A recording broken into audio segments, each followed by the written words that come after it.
Sa planetang Blue Star, isang lugar na puno ng pag-asa, nagsimula ang Transference Disaster, isang trahedyang nagwasak sa katahimikan ng mundo. Mabilis itong naging impyerno. Hindi ito simpleng sakuna. Sa loob ng ilang oras, lumusob ang mga halimaw na tila galing sa ibang dimensyon. Hindi handa ang isang sangkatauhan. Hindi handa ang Blue sinira ang paniniwala at simula noon, ang kapangyarihan ay naging sukatan ng kaligtasan. Mga halimaw sa kawalan, chaos na walang paliwanag at isang katauhan na pilit lumalaban. Dito nakilala ang bida, isang E-rank na awakener, pinakamahina raw. Pero sa ilalim ng pressure, nagising ang kakaibang kapangyarihan.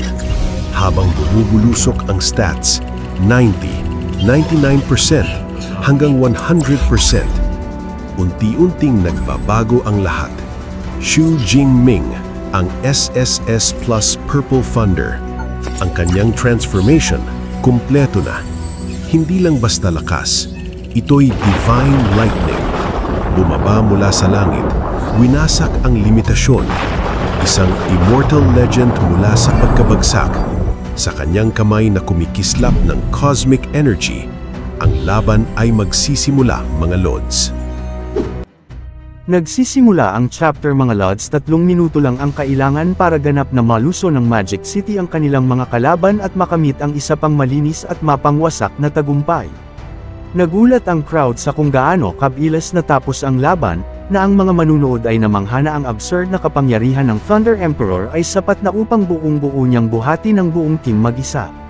Mula sa stands, sa wakas ay nakaramdam ng pagkakatarungan ang captain ng Baishan habang itinuturo sa kanyang mga kasamahan na hindi naman mahina ang kanilang squad. Si Xu Jingming lang ang isang halimaw. Fast forward sa ika-8 araw ng National University League at ang stadium ay puno ng excitement para sa pinakahuling laban sa pagitan ng Magic City at Jincheng University. Sa backstage, tinipon ni Coach Yang Jingtian ang squad upang ilatag ang kanilang estratehiya para sa huling 2 laban, na inutusan silang manatili sa kanilang standard team formation. Alam ang mga gawin ng kanyang star student, partikular na binabalaan ni Coach si Xu Jingming na huwag maliitin ang kalaban o muling magsagawa ng isa pang walang ingat na one-man charge, at sumang-ayon ang captain na maging mabait. Sa stage, hinipe ng announcer ang crowd habang opisyal na binabati ang 2 powerhouse schools sa arena floor. Habang lumalabas sila sa field, aminado ang captain ng Genio na si Han Shan na ang SS rank power ni Xu Jingming ay legendary, ngunit mayabang na ipinahayag na ang Magic City ay may mas mababa sa 10% na tsansa na manalo sa isang team battle.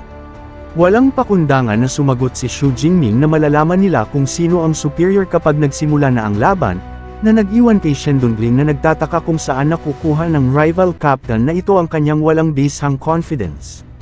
Ang opisyal na match-up lights up sa giant stadium screens habang ang 2 teams ay kumukuha ng posisyon sa magkabilang panig ng napakalaking stage. Gayunpaman, agad na napansin ng crowd ang isang lubhang kakaibang bagay. Binench ng Genio ang 3 sa kanilang mga main players at nag-deploy ng isang kakaibang lopsided team na binubuo lamang ng 2 supports at 3 ranged fighters. Sa VIP booth, lumapit si Jincheng's principal na si Jiang Chuan kay Vice Principal Ling Shuang nang may confidence at tinanong kung handa siyang maglagay ng maliit na pusta sa paparating na laban. Ngumiti na parang siya na ang nanalo, iminungkahi ni Jiang Chuan na pastahan ng isang rare high-value S-class cultivation resource kung aling school ang mananalo. Habang tahimik na pinag-iisipan ni Ling Shuang ang malaking pastahan, nanunood si Xu Ping mula sa likuran at natuwa na ang Jincheng ay matapang na enough na pastahan laban sa kanilang SS rank monster. Hindi naglalaro si Ling Shuang. Agad niyang ibinasura ang low-stakes proposal, na sinabihan ang matanda na ang isang S-class resource ay bulsa lang na pera, at hinihingi na itaas ang stake sa isang legendary SS-class resource sa halip. Halos atakihin sa puso si Zhang Quan sa kanyang kinatatayuan, natigilan sa kung gaano casual na binanggit nito ang napakamahal na pastahan. Nanunood sa palitan, bahagyang pinagpapawisan si Xu Ping, na napapansin na si Ling Shuang ay kasing agresibo at dominant pa rin, dahil kahit isang Tier 8 Grandmaster ay mararamdaman ang malaking hapdi ng pagkawala ng isang SS-class resource. Binigyan ni Ling Shuang ang matanda ng isang malamig na ultimatum. Alinman ay magpustahan ng malaki sa SS Class bet, o itigil na ang usapan. Nakulong sa sulok ngunit confident sa secret preparation ng kanyang team, tinanggap ni Zhang Quan ang Kane, na ipinusta ang kanyang sariling SS Class resource sa isang Jinyu victory. Agad na napansin ni Xu Ping ang bitag, na napagtanto na si Zhang Quan ay isang matalinong matandang fox na hindi kailanman a-agree sa high-stakes bet kung walang hidden ace sa kanyang manggas, na nagpapasaya sa kanya na ang Jing University ay makakapanood muna at mag-scout sa kanila. Sa ngayon ay malalaking kayamanan ang nakataya, umabot sa 0 ang countdown, at opisyal nang nagsimula ang mataas na inaasahang laban. Hindi nagtagal, na-activate ng mga Genius supports ang kanilang mga abilities, na binalot ang buong squad sa isang napakalaking, umiikot na dome ng glowing energy. Mayabang na nagmayabang si Han Shan na ito ang kanyang ultimate SS rank technique, ang life sharing, na ipinapaliwanag na binabawasan nito ang lahat ng incoming damage ng 60%, at ipinapamahagi ng pantay ang natitira sa buong team, na lumilikha ng isang hindi masisirang turtle shell. Agad na napagtanto ng mga manunood kung ano ang ginagawa ng Jinyu, na binanggit na ang pagsasama ng damage sharing sa isang healing support ay isang maruming stalling strategy na nilayong pahabain ang laban at mainip ang mga kalaban hanggang mamatay sa inip. Nagulat si Yao Fang na ang isang estudyante ay nakapag-master na ng isang SS rank skill, ngunit si Xu Jingming ay simpleng sinabihan ng kanyang kasamahan na subukan muna ang kanilang depensa. Inilabas ni Yao Fang ang kanyang A-rank Extreme Cold Ice Soul ability, na nagpaputok ng deadly high-speed barrage ng matatalas na ice shards diretso sa enemy captain. Ngunit ang malaking ice attack ay madaling nawasak at nalumo ng defensive barrier, na hindi man lang nag-iwan ng kahit isang gasgas kay Han Shan. Binaliwala ni Han Shan ang pag-atake na parang isang maliit na KT lang, mapang-asar na inanyayahang patuloy na atakihin ng Magic City ng buong lakas nila sa loob ng isang buong minutong libre. Tinanong ni Shen Dongling na hindi lang life-sharing supports ang dala ng Jinyu. Mayroon din silang 3 S-Class Elemental Defense Techniques na aktibo, na ginagawang lubhang nakakainis ang Shield.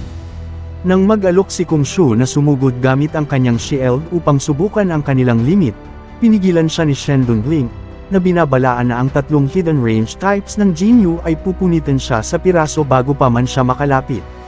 Kahit na naaalala ang utos ng coach na gamitin ang kanilang primary formation, nagdesisyon si Xu Jingming na oras na para ipakita sa kanila ang isang tunay na sorpresa habang sumabog ang kanyang katawan sa golden energy, na nag-trigger ng isang berserk physical transformation. Nagulat ang mga manunood na makita ang isang pure lightning type mage na gumamit ng nakakatakot na body forging transformation technique na nagpapamukha sa kanya na ganap na hindi mapipigilan. Kahit naharapin ang ganitong overwhelming energy, patuloy na nagta-trash talk ang mayabang na si Han Shan, na sinasabing kahit gaano kalakas ang pagpapalakas ng lightning form sa physical stats ni Xu Jingming, hindi pa rin ito sapat upang wasakin ang kanilang shared shield.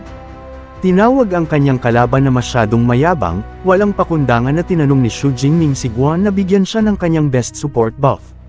Agad na sumunod si Guan, na inilabas ang kanyang healing light buff upang supercharge ang monstrous power level na ng kanilang captain.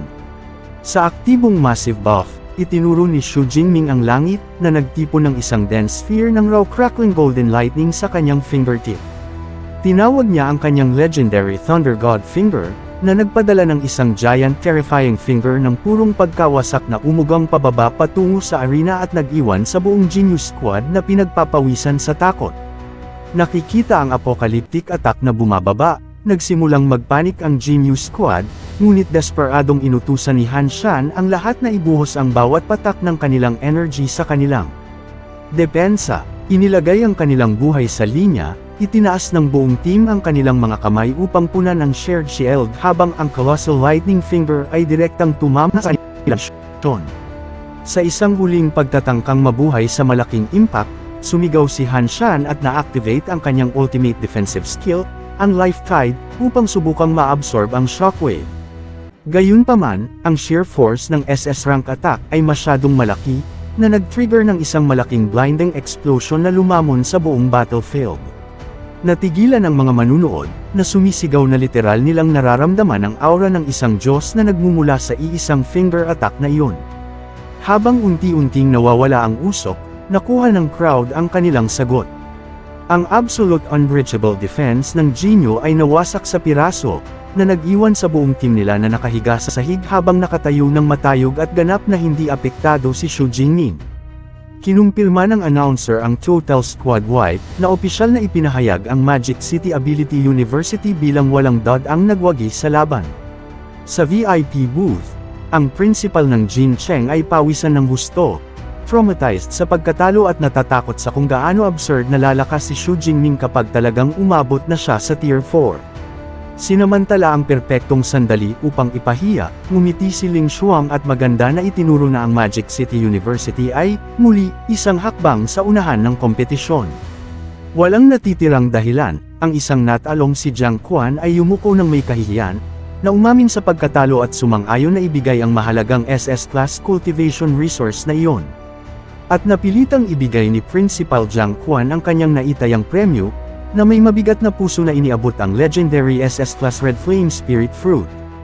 Iniabot niya ito kay Vice Principal Ling Shuang, na binanggit na ang mahalagang prutas ay nagbibigay ng rare na pagkakataon na mag-trigger ng malaking ebolusyon sa Fire-type ability users.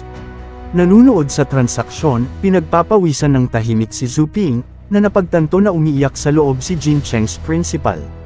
Samantala, napapansin niya na ang Thunder God Finger ni Shu Jingming ay isang nakakatakot na banta na dapat nilang ihandaan. Gayunpaman, nakakahanap siya ng kaunting aliw sa katotohanan na pinalad sila sa final match slot, na nagbibigay sa Jing University ng ultimate intelligence at scouting advantage. Samantala, sa Magic City Squad, lubhang excited si Coach Yang Jintian, na nangako sa team na kung wawasakin nila ang Jing University bukas, siya mismo ang magde-double sa kanilang credit rewards. Habang nagdiriwang ang team sa malaking ipinangakong bayad, biglang lumitaw si Vice Principal Ling Shuang at hinala si Shu Jingming palayo. Iniabot niya rito ang isang grade 6 Guiyuan Peel, isang highly coveted S-class cultivation resource. Ipinaliwanag ni Ling Shuang na nanalo siya sa malaking pastahan laban sa Jin Cheng University, at ang S-class peel na ito ay ang nararapat niyang bahagi sa mga napanalunan. Tinanggap ito ni Shu Jingming ng may pasasalamat, na namangha sa kung gaano kaswa, sugal ng mga Tier 8 Grandmaster sa SS-class resources na parang bulsa lang na pera. Nanunood sa kanilang captain na nakakuha ng S-class resource na parang wala lang, si Yao Fang, Shen Dunling, at Kung Shu ay lubusang naiinggit. Nakikita ang golden opportunity, walang pakundangan na tinanong ni Shu Jingming si Ling Shuang na isama rin siya sa anumang future bets, na idinagdag na ang isang simpleng S-class resource bilang pastahan ay sapat na. Agad na nawala ng kontrol si Yao Fang, natigilan na ang kanilang captain ay may ganitong katapangan na hilingin sa isang Tier 8 legend na maging kanyang personal bookie. Sa lubusang gulat ng lahat, ngumiti lang si Ling Shuang at sumang-ayon, na nag-iwan kay Yao Fang na lubusang namangha sa insane boldness ng kanilang captain. Nang hapon na iyon, ang individual tournament ay lumipat sa high-stakes second round ng top 8 bracket. Lumabas sa field si Son Ji mula sa Suhong University ngunit narinig mula sa announcer na ang kanyang kalaban ay walang iba kundi ang absolute favorite ng tournament, ang Thunder Emperor mismo. Pinagpapawisan ng husto, na pagtanto ni Son, siya ay nakabunot sa pinakamasamang sitwasyon. Gayunpaman, tumanggi siyang hayaang lampuhin siya ng takot, iniabot ang kanyang espada at nanumpa na haharapin niya ang halimaw ng harapan sa pagkakataong ito. Nanunood sa kanyang kalaban na nagpapatibay ng loob, talagang namangha si Shu Jingming sa raw fighting spirit ng lalaki, na umaasang mapapanatili nito ang parehong enerhiya kapag nagsimula na ang aktwal na babbog. Umabot sa 0 ang countdown at agad na nagsimula ang laban ng i-activate ni Shu Jingming ang kanyang Golden Lightning Transformation at sumugod pasulong na parang meteor. Natigilan sa nakakatakot na bilis, nagpanik si Sonji at agad na na-activate ang kanyang A-class enhancement ability, na nag-transform sa isang Savage Saber-Tooth Giant Tiger upang mabuhay sa unang onslaught. Sa isang wild roar, ang transformed na si Son Ji ay sumugod upang harangin ang kanyang mabilis na papalapit na kalaban. Inihulog niya ang lahat ng kanyang kapangyarihan sa kanyang espada, na naglabas ng Roaring Tiger Explosive /diretso kay Shu Jingming. Ngunit ngumiti lang si Shu Jingming, madaling hinarang ang malaking fiery strike ng harapan gamit ang kanyang spear at nag-trigger ng violent flash ng purong lakas. Habang nagbabanggaan ang kanilang mga armas, ang sheer pressure ng impact ay nagpagalaw sa buong arena. Gayunpaman, ang raw physical force sa likod ng depensa ni Xu Jingming ay masyadong absurd, na agad na napanghi sa hugis ang mabigat na broadsword ni Sun Ji.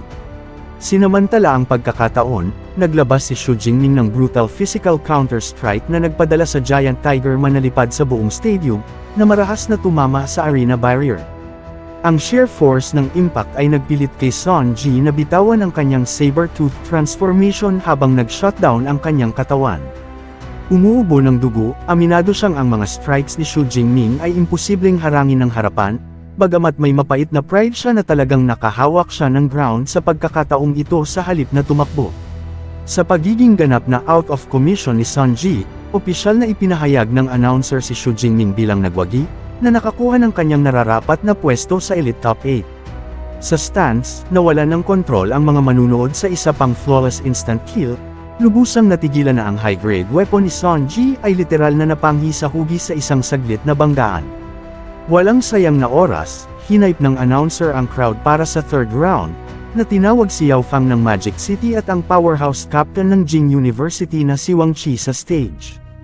Habang naglalakad sila sa tunnel, sinubukan ni Xu Jingming na hikayatin si Yao Fang na makakuha ng top 4 spot, ngunit huminga ng malalim si Yao Fang ng makatotohanan, na umami na lubhang maliit ang tsansa na talunin ang isang halimaw tulad ni Wang Qi habang nangako na lalaban siya ng buong pride. Parehong lumabas ang dalawang fighters sa battlefield sa gitna ng nakabibingi na cheers ng crowd, kung saan ang isang highly confident na si Wang Qi ay ngumisi kay Yao Fang, na iniisip na sa wakas ay nakahanap siya ng decent warm-up opponent. Habang nagsisimula ang laban, agad na na-activate ni Wang Qi ang kanyang earth-based physical transformation, na sumisigaw ng direktang provocation kay Xu Jingming na hindi. Siya ang tanging nakapag-master ng elite body forging skills. Intrigado si Xu Jingming na makita ang isang rival fighter na gumagamit ng physical transformation path na katulad ng kanyang sarili. Nagsimula ang laban ng agad na ipakita ni Wang Qi ang kanyang lakas, na naglabas ng devastating absolute earth sandstorm na binalot ang arena sa isang suffocating vortex ng umiikot na alikabok. Si Yao Fang ay desperadong gumalaw sa paligid ng field, na ginagawa ang kanyang absolute best upang mag-navigate at umiwas sa blinding storm. Gayunpaman, ang takip ng sandstorm ay perpektong setup, at bago pa man makahanap ng kanyang bearing si Yao Fang, biglang materialisa si Wang Qi diretso sa harapan niya mula sa alikabok. Nag-swing si Wang Qi ng brutal earth-shattering thick earth slash, na nag-iwan kay Yao Fang na walang oras na umiwas habang tinawag niya ang kanyang ultimate cold ice barrier upang ma-absorb ang mabigat na blow. Ang banggaan ay cataclysmic, na naglabas ng malaking explosion ng lupa at yelo na nagwasak sa defensive shield ni Yao Fang sa milyon-milyong piraso. Habang naninirahan ang alikabok, naiwang nakaluhod sa sahig si Yao Fang sa pagkatalo, at opisyal na ipinahayag ng announcer si Wang Qi ng Jing University bilang nagwagi. Sumabog sa cheers ang stadium habang namangha ang mga manunood sa kung gaano kadali ni Wang Qi ang pagwasak sa isang top-tier opponent, na binanggit na ang taong ito ay nakaproduce ng dalawang dangerously similar monsters, ang Stone Lord Wang Qi at ang Thunder Emperor ng Magic City na si Xu Jingming. Sa isang victorious smirk, tumingin ng diretso si Wang Qi sa balcony kung saan nanunood si Xu Jingming at malakas na nagmayabang tungkol sa kanyang effortless instant kill, na zizin na inanyayahang magkita sila sa finals bukas, at binabalaan nitong huwag maging duwag. Tumawa ng mapang-uyam si Kung Shu sa sobrang kay-abangan ng lalaki, na biro na parang nanalo na ito ng ginto, ngunit mabilis na pinanindigan ni Shen Dongling ang kanyang mga kasamahan, na lubusang confident na kapag dumating ang finals bukas, ang kanilang captain ay madaling magtuturo ng masakit na leksyon sa overconfident show-off na ito. Isang oras pagkatapos, natapos ang grueling placement matches at opisyal na ipinahayag ng announcer ang top 4 semifinalists, si Xu Jingming at Kung Shu ng Magic City, kasama sina Wang Qi at Su Taiji ng Jing University. Kinabukasan, ang isang packed at umuugong na stadium ay sabik na naghihintay sa simula ng highly anticipated individual semifinals. Habang naglalakad sa hallways, lubusang namangha sina Guan at Shen Dongling sa star-studded guest list.